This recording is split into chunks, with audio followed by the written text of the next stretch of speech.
Saya nak bagi pencerahan apa fungsi gear S dan juga gear B. Bagi pengguna hok mana-mana tak tahu lagi, penggunaan gear S fungsi dia untuk overtake. Apa dia overtake ni? Contohnya nak motor, nak mendaki bukit. Okey, bagi untuk gear B pula, contoh dia hok paling mudah lah. Bila kita nak menuruni keadaan bukit yang curam, saya ambil contoh mudah lah, lodging. Turun bukit yang curam, yang panjang. Jadi molek lah guna gear B. Kalau kereta dulu-dulu contohnya dia AT ni dia ada L 2 3 D.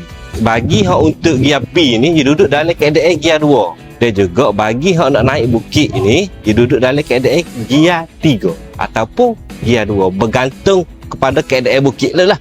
Tapi pastikan jangan guna semua. Takut duduk atas jalan highway pun kira S tu kan dia ingat kau speed juga. Letak atas S semua duduk dalam keadaan gear tu rendah semua lah. Jadi nak amal tu tengok dengan keadaan jalan yang bersesuaian dah.